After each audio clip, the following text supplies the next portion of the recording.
We're here once again with Malcolm Hoenlein, the Vice Chairman Emeritus of the Conference of Presidents of Major American Jewish Organizations and also the President of Abraham Spirit.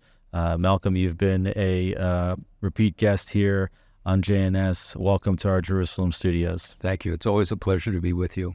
Thank you for what JNS does in helping to bring some light in terms of the coverage of Israel in a pretty dark period. Well, thank you. And, you've been a primary representative of American Jewry for a very long time. We don't have to say exactly how long on the show. I was born at a young age, so. And we're here having this conversation on the 4th of July. So I do think it's appropriate to, in a way, celebrate some of the values and the situations in the United States which made it that the Jewish community could thrive. Maybe we can just do a little review here, because we're always talking about the war and geopolitics, but let's step back for 1 second and what made America so great for the Jewish community for so many years?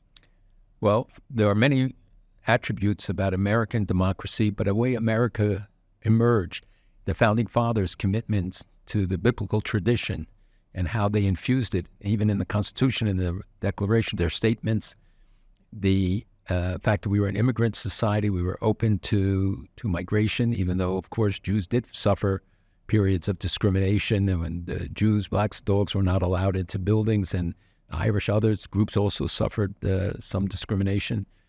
But overall, America was welcoming and enabled the Jews who function best in democracies, and when given the opportunity, not any special favors, but a chance to contribute. American Jews are amongst the most patriotic of communities. We I think, can say we love America. There are always exceptions in every community, but by and large, I think American Jews and traditional Jews in particular have a strong sense of patriotism and appreciation to America, that with all of the problems, the fact is that American Jews have thrived. They've made great contributions. They have helped build a relationship between Israel and the United States, which has been so vital since and even before 1948. And I think that, we have found a safe haven, although today we see serious erosion. Yeah, I think that's an important question now that American Jews, some of them are feeling less safe, even on the streets, less safe to send their students, their children to university campuses. What's eroding? Why is there the change? So it's a majority of American Jews do not feel safe, feel threatened, feel the rise of antisemitism, an overwhelming majority, but even a majority who say that they have in some way experienced, or members of their family, and will not wear Jewish symbols outside. It's very significant percentages of the population, which has emerged just in recent years because of the rise of anti-Semitic incidents. There are thousands of anti-Semitic attacks in America, and especially since October 7th, the numbers have doubled and tripled in areas, and rival even some of the European countries where, of course, the numbers are way up as well. Do you wear a yarmulke on the streets in New York City? I do. Do you feel comfortable? I will not say, honestly, that I feel comfortable all the time wearing a yarmulke. I do wear a cap at times. We have security advisors who tell us times, like on airplanes, boarding a plane and stuff, not to wear a yarmulke. I mean, once you're settled in. And there are vulnerable places. Have people made anti-Semitic comments to me? Yes. If we had demonstrations outside our office, yes. They and in my community, just not far from where I live, there have been physical assaults and anti-Semitic incidents and marches. So I was once walking down 6th Avenue out of a Jewish dinner, and all of a sudden a policeman rushed over to me. And he said, "Do you mind if I walk with you? I know who you are. Could I walk with you?" So I said, "Of course." And we walked a block when we encountered a violent pro-Hamas demonstration where they had broken the windows on the police car and wrote "Free Gaza" on the police cars, and were trying to break the windows of a building near the New York Times, where the New York Times was housed. And the officer just walked me past that, and once he felt I was safe, he excused himself and went. We've seen worse times and better times in New York City, especially. the 90s, New York was maybe at its best. After 9/11, the city responded in just a powerful and, really special, incredible way. And now we're seeing that the city's being degraded a bit. Do you think that this trend that you're describing, towards less security, toward greater anti-Semitism, is this one of the ebbs and flows in the history of New York with ups and downs, or is this a downward trajectory that you're afraid for the future? I think it's both. I think it is a downward trajectory, definitely. It's much more pervasive than people realize. We see attacks all over geographically, but also against institutions, schools, but the embedding of the anti-Semitic activities and messaging in the public schools, starting in kindergartens, funded by Qatar, funded by other sources, where they teach the children not the wheels on the bus go around, but the wheels on the tanks, and it attacks Israel. We've seen it in public high schools where maps in Queens have no Israel, but they have Palestine. We've seen it in public schools across the country where parents are organizing, and parents are no longer able to send their children to the public schools because they are harassed, and teachers today, Jewish teachers, are finding it difficult, and many are leaving. Many are calling us and saying we need help and protection. And by the way, university professors also who were very silent for very long, and now all of a sudden find themselves on the receiving end. But and many of these parents are organizing. The truth is that in many schools now, you don't have any room for children because the parents are moving them from public schools to private Jewish schools. There are new initiatives to try to create satellite schools that would be able to accommodate them without the investment. So one thing is the pervasiveness, that I hear it from CEOs who tell me in their own boardrooms they're hearing anti-Semitic comments. We see the hostility in much of the media, which is why your message is so important. I think that we see it in the next generation. So people can dismiss it as youthful reactions, but that's not an answer. What we've done is poisoned the next generation, and that the pro-Israel numbers are a minority versus pro-Palestinian. And even among younger people. Amongst the younger people, and the violence that they're willing to engage in. And we know that many of those arrested at the demonstrations are not students in the universities. Many are outsiders, and we can discuss who's behind it and all that. But what the message that's important is to see how widespread it is, how many people, good people, are not willing to stand up and speak out because they're afraid. And the people who do speak out, whether in the entertainment industry or others, how they are harassed, how they are barraged. And because of the internet today, it's very simple to start an online warfare against somebody and besmirch them and harass them and attack them. And it's not easy. I mean, I've been, recipient of small amounts. I know people in public positions who tell me that, they call their houses, they demonstrate at their homes, that they harassed even members of their families. So this is a different quality. In World War II, you had the American Firsters, you had Father Conklin, you had real anti-Semites, and much of the country, I would say, or many in the country, were professing these anti-Semitic views. But certainly since then, we had a golden era, as you noted.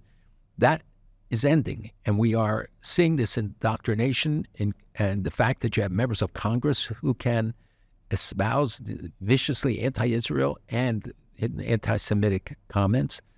And the direction right now is not good. And again, I cite always, and I've done this with you in the past, is to look at Europe to understand, especially England, what could come to America. Yeah, I think that what I'm seeing is the reason why this anti-Semitic trend is multiplying so quickly is because of the ability to spread information much quicker. Instant. With social media, of course, as you mentioned, but if you see the anti-Semitism invade institutions like the education system, and you're talking about the public schools and certainly in the university campuses, you're training the next generation to believe that this is the normal. This is the new normal now, and it's acceptable to talk about this with Jews. And now, when you mention the congressmen and the congresswomen, many of these are graduates of the Middle East studies programs in universities over the last 20 years. And now they're in Congress. So you're seeing how ignoring the trend as it was emerging in university campuses, because this isn't a new problem. Like we've been dealing with this. This is probably 50 years in the making. When I was doing my doctorate at Zionism is racism, where a professor whom they brought on was an Arab propagandist, tried to get me removed from the Foreign Policy Institute, where I was Middle East specialist, offering them a lot of money because he was already inculcating students then, and they took over. And a lot of Saudi money at the time. The Saudis are not doing it now. It's Qatar more so. But we're talking about billions and billions of dollars that we have uncovered just of Qatari money, let alone others that are behind some of this and that are being uncovered now. The Iranians, the Russians, the others using the internet. And you're absolutely right. This is the difference. It took Hitler months to spread a big lie. Now they're done in nanoseconds. And you can counter one place and 1,000 other places are hitting you. And it reinforces one another. So they're professional at it. They are organized bots which produce like reaction. And then all of a sudden when you trace it and somebody was saying, I got 3,000 hostile reactions, you find out that it's 4 people really behind it or 2 people. Yeah, you're the second person here to talk about how many bots existing on Twitter especially that are just spreading anti-Semitic messaging in real time. But also messaging to the press. To the White House, the congressmen, the senators, they bombard them after they make a pro-Israel comment. So they back off then because they're seeing their barrage. But in fact, look at Senator Fetterman, who was not, advocate for when he got elected, was not seen as a primary opponent. And in his short term in Congress, he has emerged as a proud and courageous leader. And he's up 14 points in Pennsylvania, a swing state. So that should be the message, that if you stand with Israel, you stand for principle, you stand for the right thing, the American people will be with you.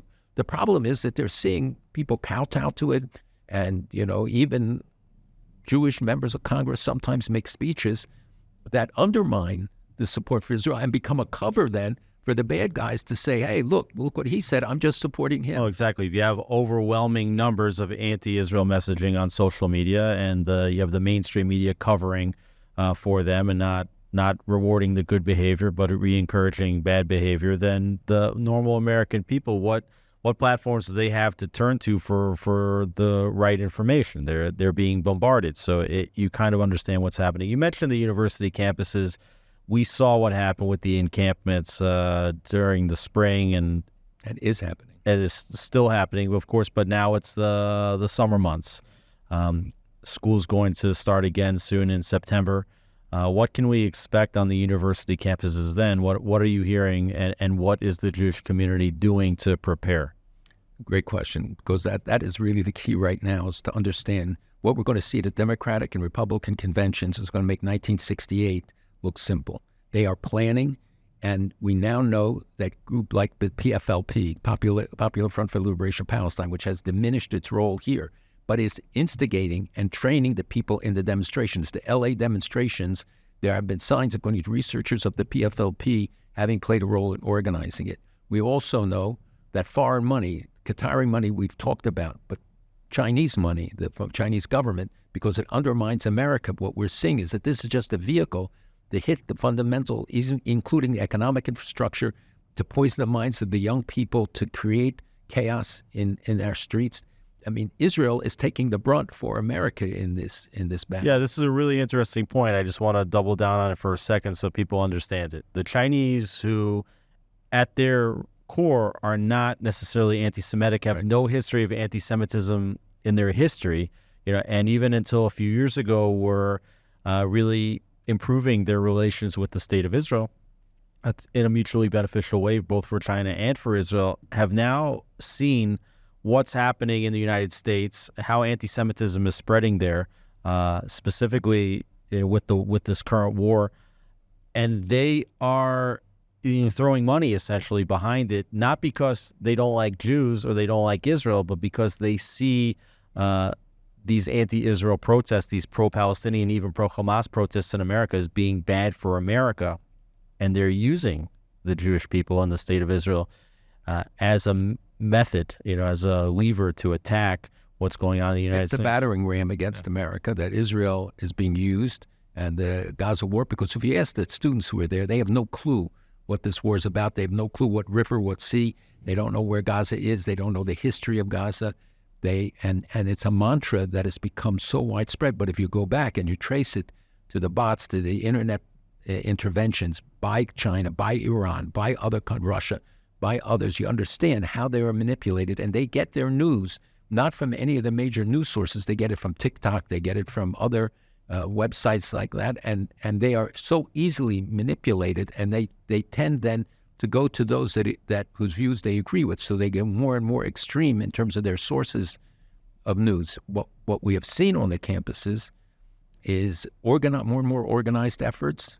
The attack on the shul at the synagogue in Los Angeles was systemic and was systematic, and it was right on Pico Boulevard. And the problem is that we're seeing it all over the country. And one of the basic things is to understand who's funding it, who's behind it, and who's organizing it. Second, and our Communist Party affiliates, and this is not red baiting, it's just a fact. We also have other extremist groups. This is not pro-Palestinian demonstration, it's pro-Hamas. As the Palestinian people are paying the price for what Hamas does. And the Jewish community asks what we are doing about it. Number one, the fact that we can anticipate and we have enough information now, or beginning to really systemically use the internet for our purposes and scaling up to be able to meet the challenge. So creating bots of our own, creating networks of people, influencers who we can reinforce and help them to reach audiences and give information. And we find out that when you give people information, and it has to be legitimate, it has to be honest, they are there. They will write and they will respond, and the numbers are growing. So, number one, we're trying to bring the Jewish community at least into the 20th century, hopefully the 21st century, in terms of we were way behind in all electronic media stuff and using all the modern technology for our purposes. We are now seeing a lot of people organizing in terms of doing in-depth, accurate research and being able to promote information in terms of creating platforms for different people to work together and to help get the information out and help mobilize people. So we want real people, not, artificial, to write to their elected officials to be able to react to what's going on. And I'm telling you, there are remarkable developments, and there are people who are helping support it. We need a lot more support because it's financially all new, and we have to build the infrastructure from scratch, and we don't have, billions coming from. But how ironic is this? Because the Jewish people are using social media more per capita than almost any other peoples. Exactly. This is a startup nation. The technology, the algorithms, all originated. Many of them. The anomaly. But I hope, and here in Israel, it's changing, and a lot of people are volunteering. Really amazing experts whom I saw during my visit, and others. They're really doing serious work, and I'm saying that there is a revolution going on. It's a quiet one. It should not be public. It should be really serious. It's not for grandstanding. And, we have lawsuits against 20 universities. We have non-Jewish lawyers who are volunteering. We have a lot of non-Jewish people who are calling up and saying, how do we help? Because they see that this is undermining America. They see what's happening in corporate boardrooms. They see it in places we don't think, in the entertainment industry, and so many places where this hostility is growing. And we have to do much more to identify and let people know these are, many of the people are hired actors, people who are paid to come for the Exactly. We saw in New York City, for example, some 60% of the people arrested at Columbia campus were instigators who aren't students. But in a way, that should be an encouraging sign, because that means that it's not the students themselves that are doing this, that there are outside agitators that are being paid to come in. Many of them are, somebody called them useful idiots, that they just follow along. That the students said, why are you here? When the reporters asked, and they said, well, we heard that there was a demonstration going on. We heard something. And he said to them, well, what investment does the university have in Israel? He said, we have no idea. They said, but you want to boycott Israeli products, so you better put down your computer, better put down your cell phone, And they said, well, no, we didn't mean that. And they said, well, river to the sea means destruction of Israel. They said, no, we didn't know. So unfortunately, many of them are ignorant and don't know what they're getting into. Many want to protest against authority, and Israel's just a vehicle for it now. And the political unrest adds to it. But we saw it in Europe. We see it It's a somewhat different phenomenon in America, but fundamentally has similarities. And it's time for the Jewish community, number one, has to organize to build a coalition to the past with other minorities, with Hispanic, Blacks, Asian Americans, every community, because they too will be targeted. But you've been trying to do this and been talking about that for a long time. I have to say that it is, I know I spoke to you about it before, but it is happening. I mean, even for decades, Jewish communities have been trying to make good relationships with the Black communities, with the Asian communities. That's been ongoing. But we saw not too long ago how all those attempts, for example, to make strong relationships with the Black communities were undermined during the Black Lives Matter protests. And then when all of a sudden you see the anti-Israel protests in America, the Black community is not there for them. And you saw like Linda Sarsour marching pro-Palestinian together with the Black Lives Matter, and how she was brought in, and almost leading some of these protests. So they latch on to the protests. You're right. It's a vehicle for giving expression to some of their own feelings.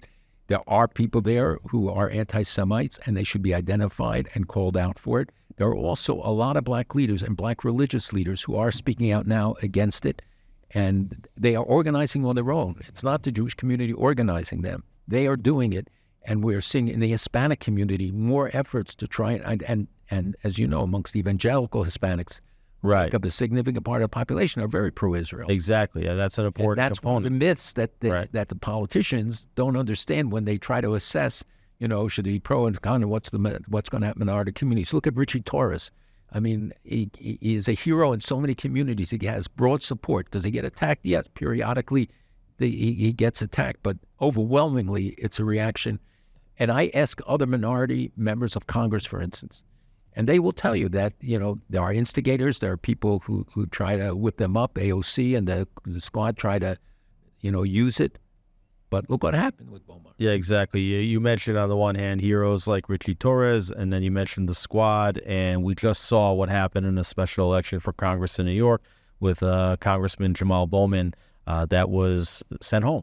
And the New York Times wrote that he was defeated due to a flood of pro-Israel money, blaming AIPAC for Bowman's loss. What do you think about his loss in New York? What do you think about the New York Times headline? So I am concerned about the headline because he lost because the people voted for him overwhelmingly. He won not by 2 points.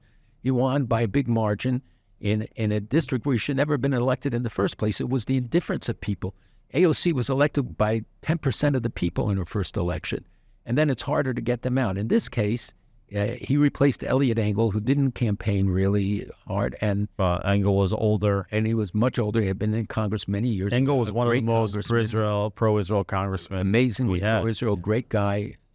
And Bowman won by mobilizing a small percentage, especially getting the leftists in there, and they get support from the Soros types and others who poured a lot of money into his campaign. They don't talk about that money. Exactly. And why is it that with money, because Americans who believe that the support for Israel is important, is somehow a negative when they can pour millions of dollars and all these leftist foundations and others can do it. You don't see headlines in the New York Times saying, "Oh, that election was influenced by this or that other leftist organization." The left send many people in to go door to door and to organize. I heard Bowman himself tell him, and all the statistics of how many people they had to organize. Right. It's not just for Congress. It's also for the state prosecutors and the state attorney generals. Exactly. They're putting a lot of money to get their people in, and then all of a sudden, if AIPAC or other Jewish voters are saying, "Hey, let's get one of the most anti-Semitic congressmen out. Let's put some money behind the challenger," then all of a sudden and look it becomes at his a conspiracy. During the last days of the campaign, not only did he curse at his campaigns, but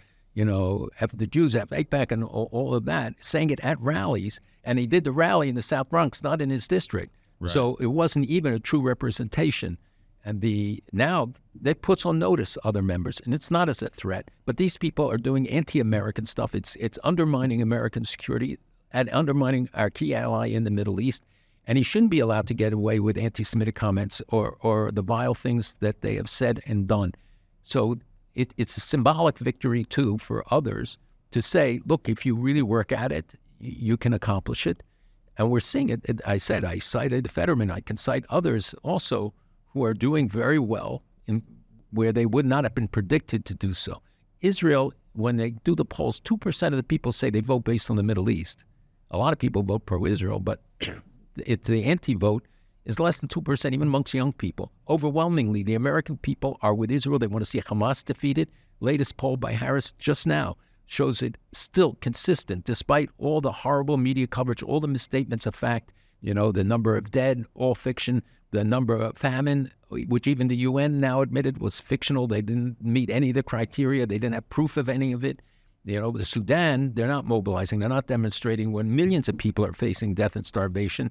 This is the only case where they do it. And there are 1,000 trucks right now, as we sit here, waiting to get in that UN is not processing. And the food was rotting. And you know how the Hamas then hijacks a lot of the shipments and stuff. Those stories are not being told. There's more food in Gaza per capita than there was before October 7th. So they buy into the lies, and they make up these pictures, and they've shown how they put cosmetics on kids to make them look like they were injured. Are there deaths? Yes. Are they unfortunate? Yes. But it's Hamas's fault. And you got to go back to what the roots are. That is being lost in the discussion. And the fact that whether armaments, there's some dispute about how much of the armaments, but clearly armaments are being held up when Israel really needs it. And the truth is that every Arab leader I speak to, everyone says, decimate them. Don't stop. Tell Israel, don't listen to our public statements. You have to do this. Our future rests on Sisi's future, the King of Jordan's future, the Saudis, the UAE, all of them. If the Muslim Brotherhood or the Hamas is able to emerge and Iran can extend its thing and say, we were behind a victory, then all of them will suffer. All right, so a lot of this has to do with policy from the administration, and we mentioned Bowman and the primaries just before, and we're coming up on a very important general election. There's going to be conventions in the summer. Before, yeah. Well, we already had one, and leaves a lot to be desired about the future of the country if the level of the debate has sunk to a very low and uninspiring level.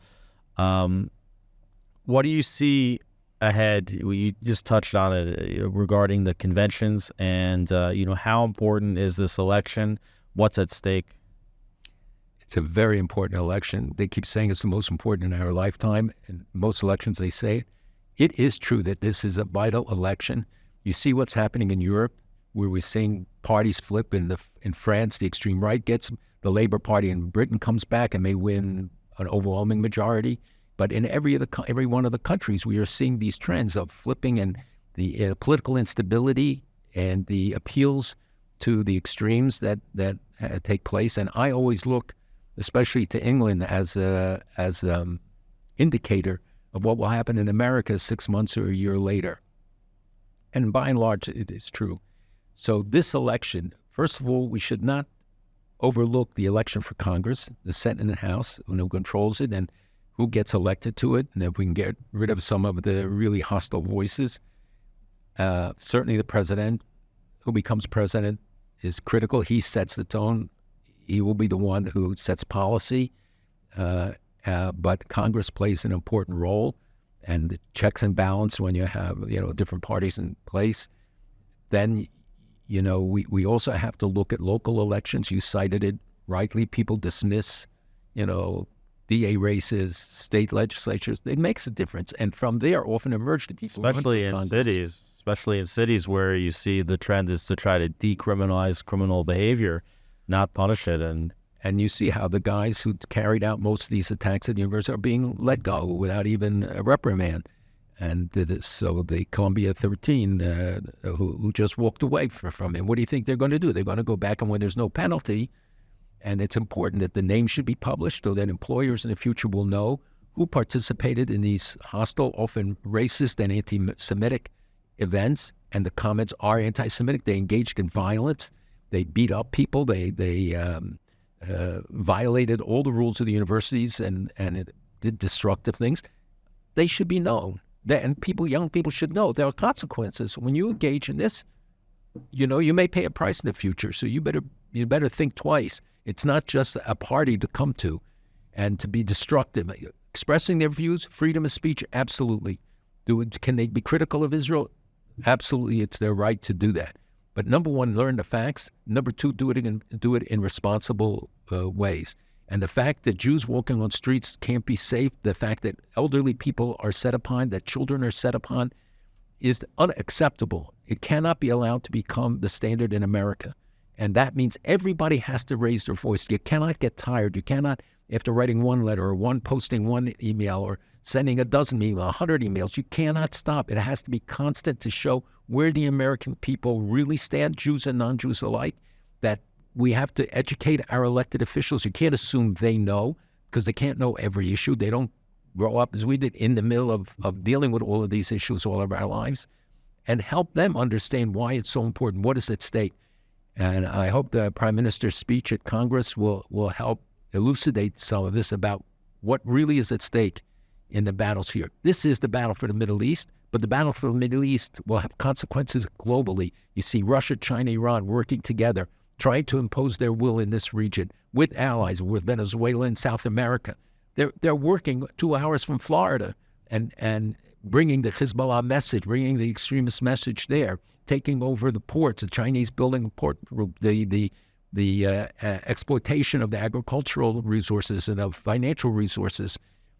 This is not a distant thing. And of course, with the influx across the border of many people who are not documented, who are not caught, where we saw that the Tajik people tied to ISIS, but many, many more have come. There are sleeper cells from different countries, including Iran, who have come into the United States. And I've been told this by, security officials, the law enforcement officials from both parties and left and right, but who worked in the area going back 20 years, telling me how this is a systemic and organized effort.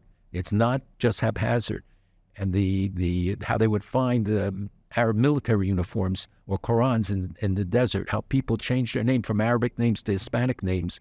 I met the president of one of the South American countries, and he told me 20,000 people a year come to their courts to change their names, to get visas, to get passports. So they come to America not as being from Iran or from any of the other countries that might make them suspect, but they're coming from a South American country. Well, there's a lot of systemic problems, but we've seen some victories. We saw the encampments on the campuses, but then we saw some of the university presidents stepping down from their posts. We see the infection of squad members into Congress, but then you see senators like John Fetterman step out away from the progressive fringe of his party, and you see the defeat of Jaamal Bowman in the primaries in New York.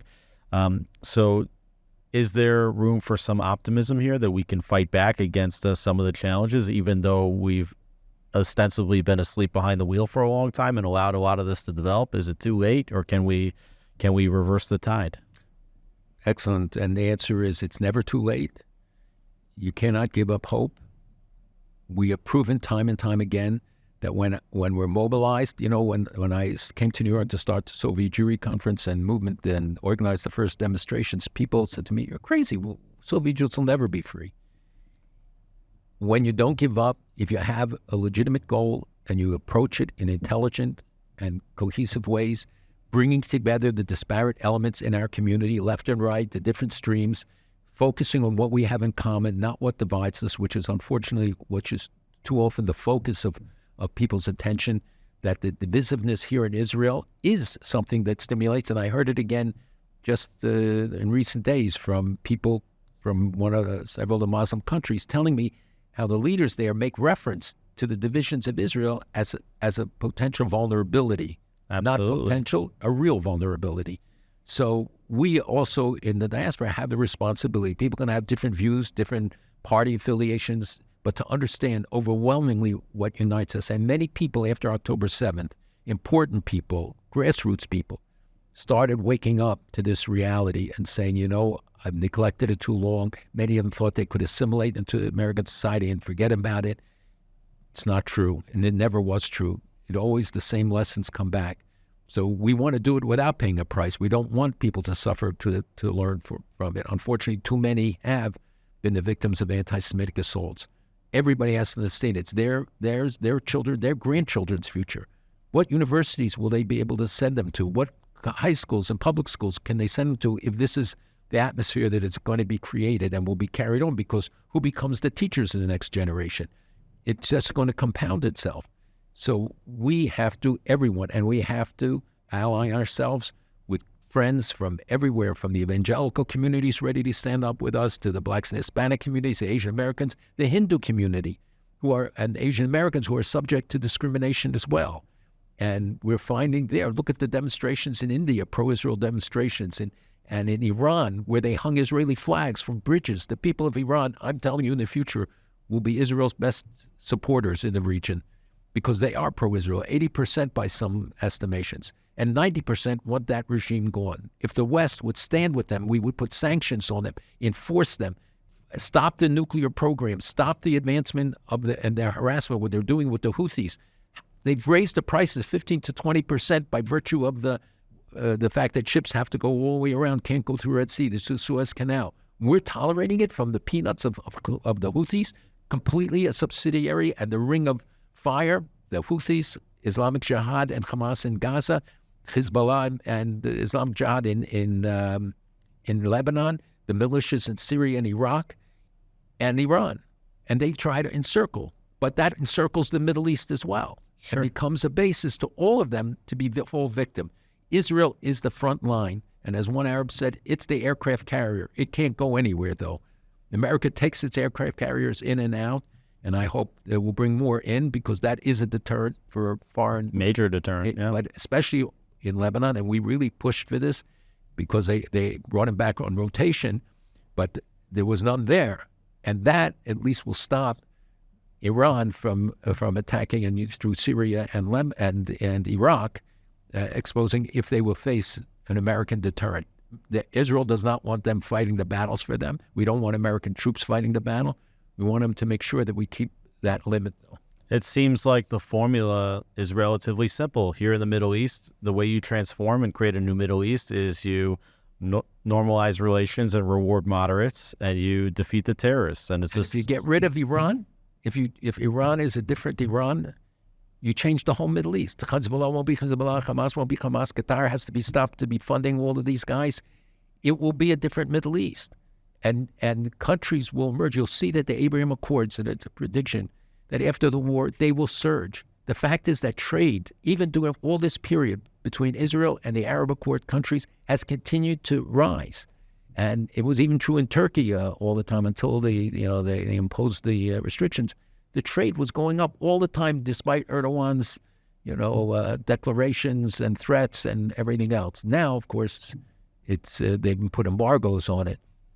But all of these countries derive inspiration, or permission, I should say, when they see that Iran can get away with it, when they see that the West doesn't stand up and doesn't impose its will and say, we're not going to allow you to go after the sole democracy. We're not going to allow an outrage like October 7th to become acceptable in this region. We're not going to allow the flow of funds to terrorists who are going to undermine every regime. And when you see what Hezbollah has fired at Israel, you understand their capabilities. Now think of that in South America. We've just begun to see their capabilities. They haven't even used their good equipment yet. All of the immigrants and the population. Look at Russia, how Putin he spoke about this to me in 1998 already. He recognized the potential threat to them. And unfortunately now he is playing every card, because he's so invested in the war in Ukraine and his other adventurous activities. Well, it sounds like on this 4th of July, the formula for getting back on the right track is just standing up for the values that have made it so good for Jews to live in America, and to stand up for the allies of the United States of America. If we can do that, we'll get back onto a better footing. So Malcolm Hoenlein, former executive vice chairman of the Conference of Presidents of the major American Jewish organizations and the president of Abraham Spirit, thank you so much again for being with us. My pleasure. And again, thank you for what JNS has been doing to help redress the imbalance in coverage. Great. Thank you.